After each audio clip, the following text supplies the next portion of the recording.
बड़ी खबर के साथ बुलेटिन की शुरुआत कर रहे हैं। मुख्यमंत्री आवास पर मंत्रिपरिषद की बैठक जारी है। ई कैबिनेट और आगामी बजट पर इस बैठक में चर्चा हो रही है। टैबलेट्स के साथ सभी 54 मंत्री मौजूद हैं। जी हां, इस बार सभी 54 मंत्रियों के हाथ में फाइल नहीं बल्कि टैब हैं और मंत्रियों को इन्हें ऑपरेट करने की ट्रेनिंग दी जा रही है। 18 फरवरी से हो रहे बजट सत्र से पहले इस बैठक में मुख्यमंत्री योगी सभी मंत्रियों से उनके विभाग का लेखा जोखा ले रहे हैं। कहा जा रहा है कि इस बार का बजट पेपरलेस होगा। साथ ही अब यूपी में कैबिनेट की बैठक भी पेपरलेस हुआ करेगी। अभी हमने कल के ही आम बजट में देखा जिस तरह से फाइनेंस मिनिस्टर ने टैबलेट के जरिए बजट को पढ़ा था, बजट भाषण को पढ़ा था। अब उत्तर प्रदेश में भी कुछ ऐसा ही देखने को मिलेगा, ना सिर्फ बजट के दौरान बल्कि कैबिनेट की बैठक भी अब पेपरलेस हुआ करेगी। जैसे जैसे दुनिया जो है आगे बढ़ रही है और जो हमारे पास तकनीकी उपलब्ध है उस तकनीकी का उपयोग अगर किया जाता है तो उसका परिणाम देश के हित में अच्छा होता है। 4 साल में जब मंत्री नहीं ट्रेंड हो पाए तब बताइए ये देश का विकास कैसे करेंगे? उत्तर प्रदेश की विकास जनता तक कब तक पहुंचेगा? भाई कमाल है भाई, इस सरकार का कुछ नहीं हो सकता। जहां पे मंत्री ट्रेनी होने में 4 साल लग जाएं, आईपॉड पहुंचने में मंत्री तक 4 साल लग जाए तो सोचो जनता तक विकास पहुंचने में कितना साल लगेगा, इसका अंदाज़ा लगाया जा सकता है। देखिए, पेपरलेस किया जाना तो बाद में चर्चा कर लेंगे, लेकिन सरकार ने जिस तरह से अपने 4 साल के कार्यकाल में उत्तर प्रदेश को व्यापार लेस कर दिया, उत्तर प्रदेश को किसान आमदनी से लेस कर दिया, उत्तर प्रदेश को अपराध के संरक्षण में देकर अपराधियों को सुरक्षित कर दिया, तो मुझे लगता है बजट में सरकार कुछ देने की स्थिति थी नहीं। पिछली बजट पे मैंने कहा था कि सरकार हर बजट की फोटोकॉपी पेश कर रही थी, तो मुझे लगता है उस फोटोकॉपी करने में सरकार को आसानी हो जाएगी। तो राजनीति भी इस पर शुरू हो गई है। एसपी और कांग्रेस का हमला किस तरह से किया गया नेताओं के जरिए वो आपने सुना, लेकिन फिलहाल जो बैठक की जारी है उसमें मंत्रियों के हाथ में टैब जो हैं वो आप देख सकते हैं। उन्हें टैब को ऑपरेट करने की ट्रेनिंग दी जा रही है। अनामिका हमारे सहयोगी लाइव जुड़ रही है हमारे साथ। अनामिका, महत्वपूर्ण तो बैठक है ही, साथ ही अब बिल्कुल नए अंदाज में यहाँ मंत्री नजर आ रहे हैं। हाथ में फाइल नहीं बल्कि टैब है।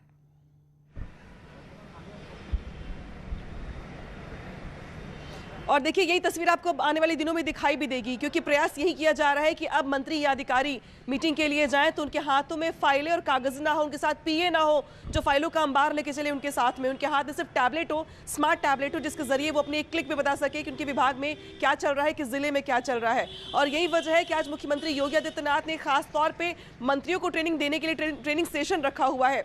सबसे बड़ी बात यह है कि नॉर्मली भी जब हम यूज़ कर रहे होते हैं टैबलेट या मोबाइल, उसको इस्तेमाल करने में और एक खास तरीके का ऐप जो खास तौर पे सरकारी कामकाज के लिए बनाया गया है उसे यूज टू करवाना काफ़ी ज़्यादा ज़रूरी हो जाता है। और यही वजह है कि अब जो मंत्री हैं वो एक क्लिक पे बता सकेंगे कि उनके विभाग में फला काम जो है किस ज़िले में कहाँ तक पहुँचा है, कितने इसकी लाभार्थी हैं, कहाँ तक ये विकास की योजनाएं पहुँच रही हैं।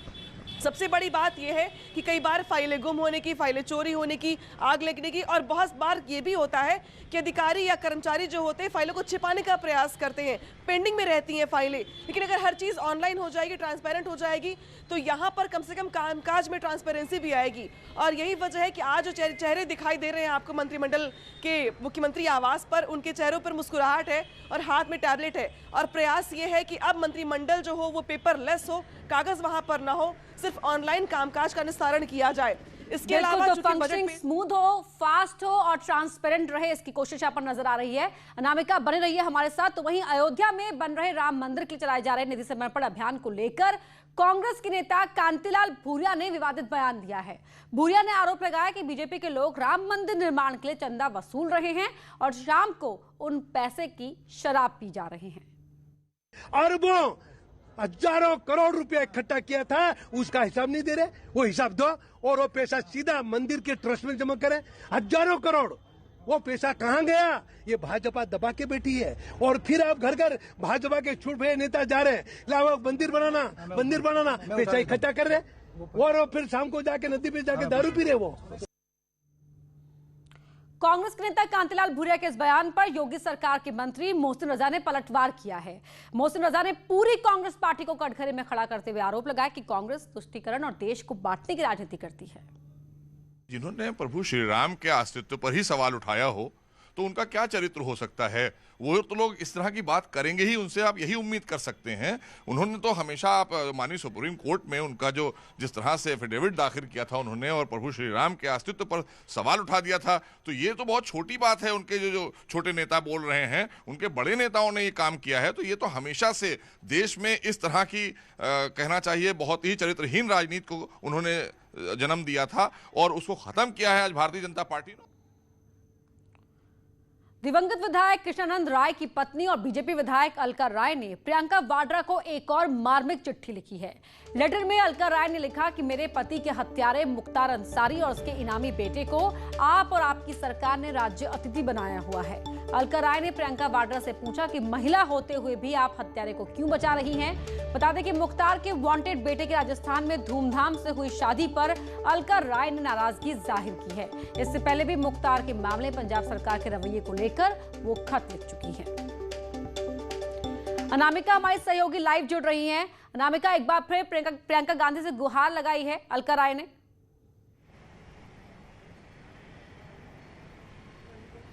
और देखिए, ये बात बिल्कुल सच है कि अलका राय इससे पहले भी पत्र लिख चुकी हैं प्रियंका गांधी वाड्रा को और ये आरोप लगा चुकी हैं कि आपकी पार्टी, आपकी सरकार पंजाब में है और जिस तरीके से मुख्तार अंसारी को बचाने का प्रयास किया जा रहा है वो कहीं से भी ये ऐसा नहीं लगता कि आप माफियाओं के खिलाफ है, क्योंकि उत्तर प्रदेश सरकार की ओर से कई बार पुलिस की टीम जा चुकी है मुख्तार को वहां से लेने के लिए और नोटिस पकड़ाने के लिए, लेकिन बावजूद इसके जिस तरीके से पंजाब सरकार वहां पे सहयोग नहीं कर रही है और उल्टा मुख्तार अंसारी के बेटे अब्बास अंसारी की शादी की फोटोज वायरल हो रही हैं, जिससे ये लगता है कि अब्बास अंसारी वहां पर खुलेआम जिस तरीके से इनामी बदमाश है वो बावजूद इसके शादी उसकी धूमधाम से की जाती है, वहां पर सहयोग किया जाता है।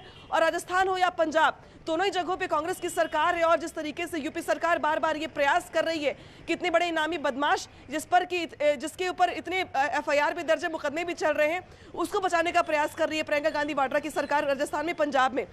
उसको लेकर अलका राय ने गंभीर आरोप लगाए हैं और ये गंभीर आरोप लगाते हैं, मार्मिक चिट्ठी लिखी है। बहुत शुक्रिया नामिका आपका इस पूरी जानकारी के लिए। वहीं दिल्ली पुलिस ने गाजीपुर बॉर्डर पर लगे बैरिकेड्स के आगे सड़क पर लोहे की नुकीली कीलें लगा दी हैं। इसके अलावा पैदल आने जाने वाले लोगों को रोकने के लिए नुकीले तार भी लगाए गए हैं। 26 जनवरी को हुई हिंसा के बाद पुलिस ने एहतियातन ये कदम उठाए हैं ताकि दोबारा कोई उपद्रव न हो।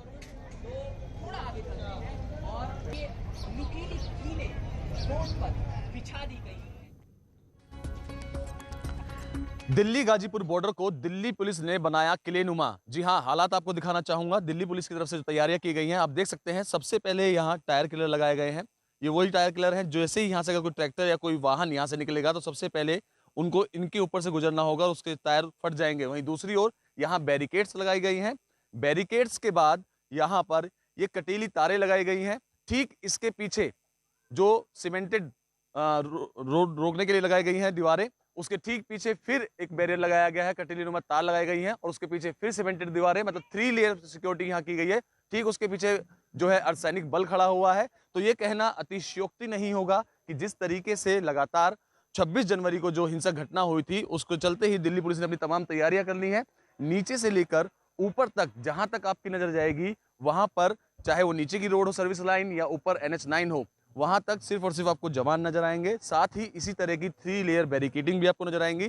साथ ही कल देर रात यहाँ पर ये टायर किलर भी लगाए गए हैं। अब किसान दिल्ली में अगर प्रवेश करते हैं तो उन्हें 3 लेयर बैरिकेड्स जो हैं उनसे गुजरना होगा। तो ये कहना अतिशयोक्ति बिल्कुल नहीं होगी कि दिल्ली पुलिस की तरफ से पूरी तैयारी कर ली गई है और इस बार अगर दिल्ली की तरफ किसान कूच करने की कोशिश करते हैं तो उन्हें इस 3 लेयर सिक्योरिटी से गुजरना होगा। कैमरा पर्सन शिवम के साथ अमित राणा, न्यूज़ 18 उत्तर प्रदेश।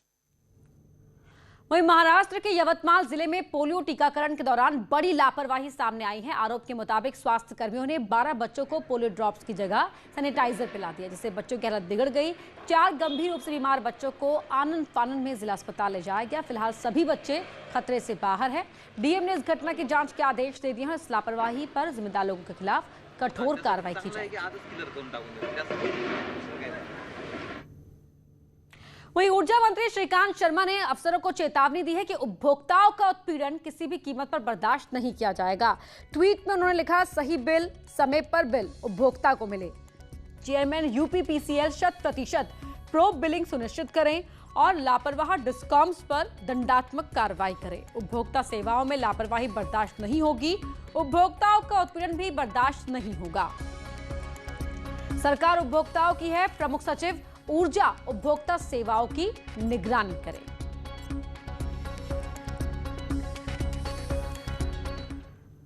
बड़ी खबर कौशाम्बी से आपको बता दें, जहां दो पक्षों के बीच खूनी संघर्ष में 6 लोग जख्मी हुए हैं। पुरानी रंजिश चलते दो पक्षों में मारपीट हुई, तलवार फरसे से हमला किया गया, एक का हाथ कटा है। 6 से ज्यादा लोग जख्मी बताए जा रहे हैं। जिला अस्पताल में भर्ती हैं, 2 की हालत गंभीर है। SRN अस्पताल में रेफर किया गया है। तो बड़ी खबर आपको बता रहे हैं, दोनों ही पक्षों के बीच जमीन को लेकर ये रंजिश थी और इसमें मारपीट हुई है। तलवार फरसे से हमला किया गया है दोनों ही पक्षों की ओर से, जिसमें 2 की हालत बेहद गंभीर बताई जा रही है।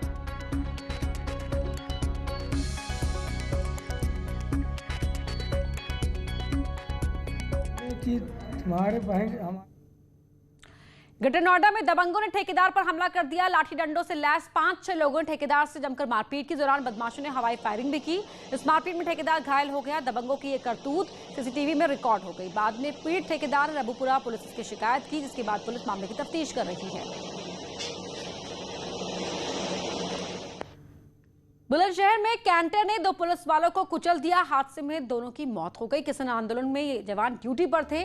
दोनों ही जवान गाजियाबाद के रहने वाले थे। सीएम योगी ने हादसे पर दुख जताया है। दर्दनाक हादसा जिसमें 2 पुलिस वालों की मौत हो गई। दोनों ही पुलिस वाले किसान आंदोलन में ड्यूटी पर थे और गाजियाबाद के रहने वाले थे। तो बैरिकेडिंग तोड़कर पीएसी जवानों पर यह कैंटर चढ़ा। हादसे पर सीएम योगी ने दुख जताया है। प्रदेश में आज कई जगहों पर सड़क हादसे हुए। रायबरेली में कार और ट्रक के बीच जोरदार टक्कर हुई। इस हादसे में कार सवार 3 लोगों की सीएचसी में इलाज के दौरान मौत हो गई। ऊंचाहार कोतवाली क्षेत्र के अरखा की यह घटना है। खबर भदोही जिले से है, जहां अगरबत्ती फैक्ट्री में शॉर्ट सर्किट होने के चलते आग लग गई।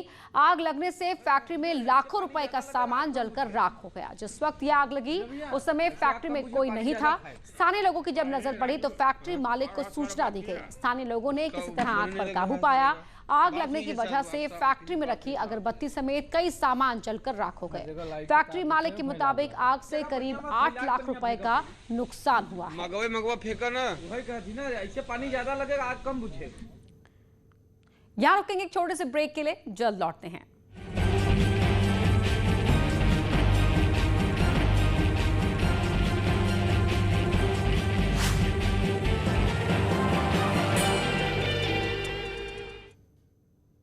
नोएडा मेट्रो रेल कॉर्पोरेशन ने एक्वालाइन मेट्रो को लेकर बड़ा फैसला लिया है। समय बचाने के लिए अब एक्वालाइन मेट्रो 10 स्टेशन पर नहीं रुकेगी।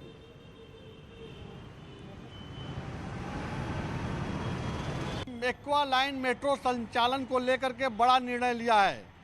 एक्वालाइन मेट्रो जहां पे 21 स्टेशन पड़ते हैं, सेक्टर 51 मेट्रो स्टेशन से नोएडा डिपो तक 21 मेट्रो स्टेशन पड़ते हैं, तो 10 ऐसे मेट्रो स्टेशन हैं जहां पर मेट्रो नहीं रुकेगी। यह व्यवस्था सोमवार से लेकर के शुक्रवार तक लागू होगा। ऐसा निर्णय मेट्रो रेल कॉर्पोरेशन ने लिया है। जिन स्टेशनों पे कम यात्री हैं वहाँ पे नहीं रोकी जाएगी। इससे जो है मेट्रो का संचालन जो है वो ज़्यादा तेज़ हो जाएगा, क्योंकि अगर देखा जाए तो सेक्टर 51 मेट्रो स्टेशन से नोएडा मेट्रो डिपो तक जो औसतन टाइम लगता है वह 45 मिनट 43 सेकेंड का लगता है, और 10 मेट्रो स्टेशन पे जब मेट्रो नहीं रुकेगी तो यह समय कम हो जाएगा। कम से कम 10 मिनट का समय बचेगा। कैमरा पर्सन विपिन राय के साथ राजीव तिवारी, न्यूज़ 18 नोएडा। देवरिया के प्राथमिक स्वास्थ्य केंद्र बरियारपुर में दवाओं के साथ साथ मेडिकल उपकरणों की कमी है। इस अस्पताल में वैसे तो 3 डॉक्टर तैनात हैं, लेकिन यहां मरीजों का इलाज फार्मासिस्ट करते हैं। डॉक्टर किसी ना किसी बहाने छुट्टी पर रहते हैं। बताया गया कि यहां का अस्पताल 2 साल से ज्यादा समय से चल रहा है, लेकिन आज भी यहां बुनियादी सुविधाओं की कमी है। ना तो पेपर्स रखने के लिए यहां अलमारी है, ना ही मरीजों के लिए पर्याप्त बेड है।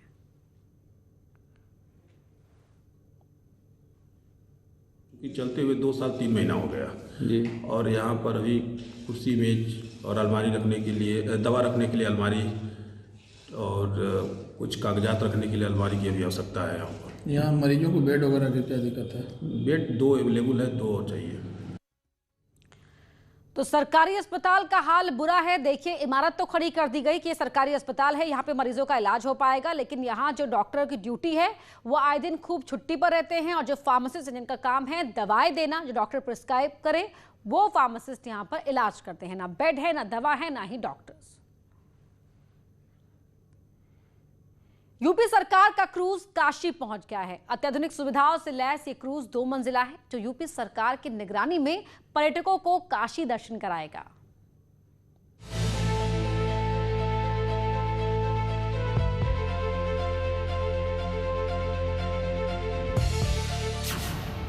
काशी में पर्यटकों के लिए नया उपहार।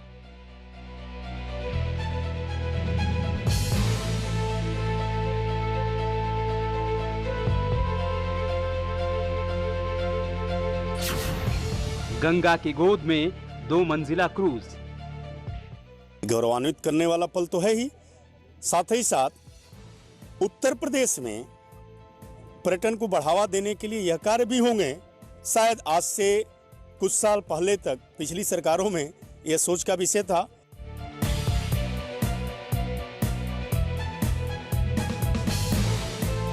लॉकडाउन के दौरान गंगा की गोद में नावों का संचालन बंद था। अलकनंदा क्रूज के रफ्तार पर भी ब्रेक लग गई थी, लेकिन जैसे जैसे बंदिशें हटी हैं, गंगा में रौनक बढ़ने लगी है। और इस खुशी को बढ़ाने के लिए इस अत्याधुनिक क्रूज को गंगा में लाया गया है, जो न सिर्फ काशी का दिव्य दर्शन कराएगा, बल्कि क्रूज के अंदर ही लोग पेंटिंग्स के जरिए काशी को समझ भी सकते हैं। क्रूज के अंदर की दीवारों पर बनारस के रस को घोलकर चित्र उकेरे गए हैं। काशी की विशिष्टता को लेकर के यहाँ पर सभी दीवारों पर अलग अलग प्रकार के चित्र बनाए गए हैं। काशी के जो आध्यात्मिक पक्ष है, यहाँ का साहित्यिक पक्ष है, काशी के जो गौरव हैं, सभी गौरव के पक्ष को, आध्यात्मिक पक्ष को लेकर के अलग अलग स्केच बनाए गए हैं। उसके बारे में एक तरह से कर लीजिए वो इंटरप्रिटेशन का काम करेगा।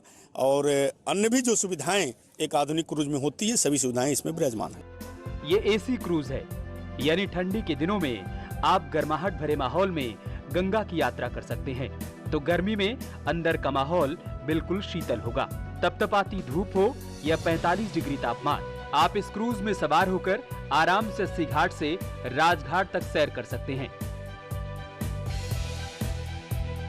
अस्सी घाट से राजघाट के मध्य क्रूज बोट संचालन की हुई है। इसके अंतर्गत उत्तर प्रदेश पर्यटन द्वारा गोया शिपयार्ड और राजकीय निर्माण निगम के द्वारा ये क्रूज बोट तैयार कराया गया है। ये क्रूज बोट डेली अस्सी घाट से राजघाट के बीच में चलेगा। ये पर्यटकों के लिए जो डेली डे टूर के पर्यटक होते हैं, जैसे सुबह और शाम और दिन में, इसको चलाया जाएगा। पर्यटन विभाग स्वयं इसको चलाएगा टेंडर के माध्यम से। इस क्रूज को सरकार चलवा रही है, जिसका किराया अलकनंदा क्रूज से कम होगा, यानी आप 400 से 500 रुपए खर्च कर काशी के सभी घाटों का दर्शन कर सकते हैं। इस क्रूज को गोवा के शिपयार्ड से केरल, तमिलनाडु और आंध्र प्रदेश के समंदर से होते हुए गंगा सागर के रास्ते काशी लाया गया है। नेवी के पूर्व अधिकारी कैप्टन सुरेश ने इस क्रूज को यूपी पर्यटन विभाग को सौंप दिया। उन्होंने बताया कि इस क्रूज में यात्रियों के बैठने की सबसे बेहतर सुविधा है। इसमें नीचे एयर कंडीशन स्पेस है, उसमें 11 टेबल है, एक टेबल में 4 लोग बैठ सकते हैं, और ऊपर 8 टेबल है, उसमें और 4 लोग, मतलब 44 + 36 total 80 people can travel on the ferry. 80 लोग? हाँ, 80 लोग। ये कहाँ से आया ये शिप? गोवा से बनाया, गोवा शिपयार्ड ने बनाया, एंड उधर से वो पूरा कन्याकुमारी होते हुए पंबन ब्रिज क्रॉस करके तमिलनाडु, आंध्र प्रदेश, उड़ीसा, फिर सागर आने के बाद हुगली रिवर के होते हुए देन फराक्का बराज के बाद गंजेस रिवर होते हुए अभी वाराणसी पहुंचे। ओके। अब काशी की गंगा में 2 क्रूज पर्यटकों को सैर कराएंगे। अलकनंदा पूरी तरह से प्राइवेट क्रूज है, तो वही नया क्रूज सरकार की निगरानी में संचालित होगा, जो न सिर्फ वातानुकूलित है बल्कि किफायती भी। न्यूज़ 18 के लिए वाराणसी से रवि पांडे की report.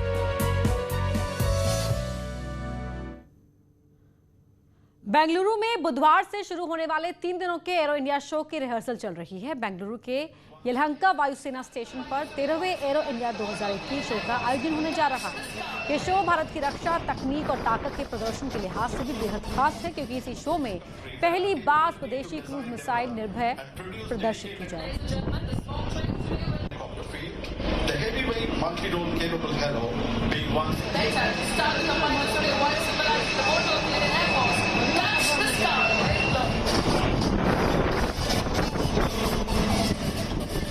That our capability to design, develop, and produce dedicated. Ladies and gentlemen, this small train today will mark the history of this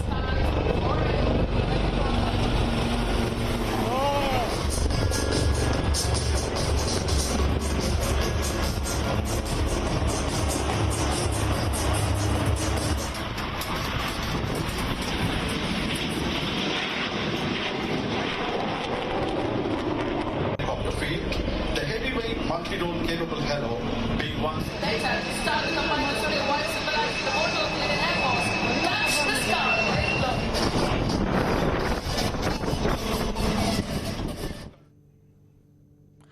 कोविड-19 महामारी ने एक दूसरे पर निर्भरता की भावना को मजबूत किया है। इसी की बदौलत पूरा देश एकजुट होकर इस आपदा का मुकाबला कर रहा है। अब वैक्सीनेशन के ऐलान के बाद जरूरत है कि हम सब अपना सबसे बेहतर योगदान दें, ताकि हम एक साथ इस वायरस को हराने की तरफ कदम बढ़ा सके। नेटवर्क 18 इस मुहिम में हर कदम आपके साथ है।